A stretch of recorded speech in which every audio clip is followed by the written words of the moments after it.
Hello viewers, সবাইকে স্বাগতম জানাই টেক নিউজ 365 ইউটিউব চ্যানেলে।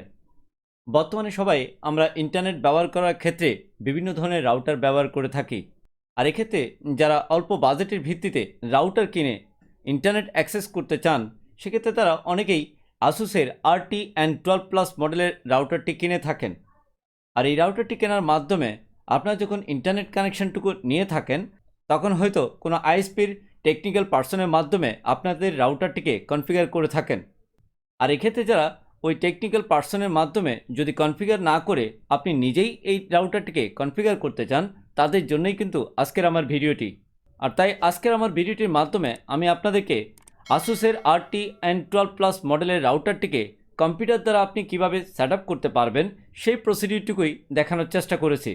আসুন তাহলে প্রথমে আমরা দেখে নেওয়ার চেষ্টা করি এই রাউটারটিকে কনফিগার করতে গেলে তার ফিজিক্যালি কানেক্টিভিটিটুকু কিভাবে দিতে হয়, এবং সেই ফিজিক্যাল কানেকশনটুকু দেওয়ার পর এই রাউটারটিকে কম্পিউটার দ্বারা কীভাবে কনফিগার করতে হয় সেই প্রসেসটুকু দেখে নেওয়ার চেষ্টা করব আজকের আমার ভিডিওটির মাধ্যমে।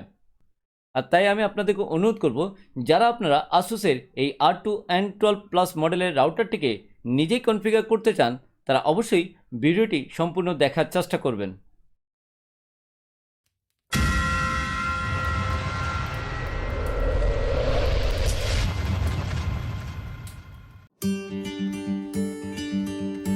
এই মুহূর্তে আমরা দেখে নেওয়ার চেষ্টা করছি আসুসের RT-N12 মডেলের রাউটারটিকে আমাদের কম্পিউটার দ্বারা যদি কনফিগার করতে হয়, সেক্ষেত্রে তার ফিজিক্যাল কানেকশনটুকু কীভাবে দিতে হবে। সেক্ষেত্রে আমরা একটু দেখে নেওয়ার চেষ্টা করি রাউটার সাথে তার কানেকশনটুকু কীভাবে দেওয়া হয়েছে। এক্ষেত্রে প্রথম যে পোর্টটিতে কেবলটি লাগানো হয়েছে এটি হচ্ছে আইএসপি থেকে আসা কেবলটি, এবং দ্বিতীয় যে পোর্টটিতে কেবলটি লাগানো হয়েছে এটি আপনার কম্পিউটার থেকে আসা কেবলটি। অর্থাৎ এই দুটি কেবল লাগানোর পর আপনার রাউটারটিকে আপনি পাওয়ার পোর্টের ভিত্তিতে কানেকশনটুকু দিবেন, এবং এরপর আপনার রাউটারের সকল লিডগুলো জ্বলে উঠবে। এর পরবর্তীতে আপনার কাজটি হচ্ছে আপনার কম্পিউটারে গিয়ে ব্রাউজারের ভিত্তিতে আপনার এই RT-N12 মডেলের রাউটারটিকে প্রপার ওয়েতে কনফিগারটুকু করে নেবেন। আসুন তাহলে এবার আমরা দেখে নেওয়ার চেষ্টা করি সেই কনফিগারেশন প্রসেসটুকু কীভাবে করতে হয়।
এতক্ষণে নিশ্চয়ই আপনারা বুঝে গেছেন আসুসের NT-R12+ মডেলের রাউটারটিকে কিভাবে কনফিগার করতে হয়। আমি চেষ্টা করেছি খুব অল্প সময়ের মধ্যে আপনাদেরকে এর কনফিগারেশন প্রসিডিউরটুকু উপস্থাপন করার। পরিশেষে বলবো, ভিডিওটি যদি ভালো লেগে থাকে অবশ্যই টেকনিউজ 365 ইউটিউব চ্যানেলটিকে সাবস্ক্রাইব করে রাখবেন এবং একই সাথে বেল বাটনটিকেও ক্লিক করে রাখবেন, যাতে আগামীতে সকল গুরুত্বপূর্ণ ভিডিওগুলো মুহূর্তেই যেন আপনারা পেয়ে যান। আজকে এইটুকুই রাখলাম। সবাই ভালো থাকবেন। ধন্যবাদ।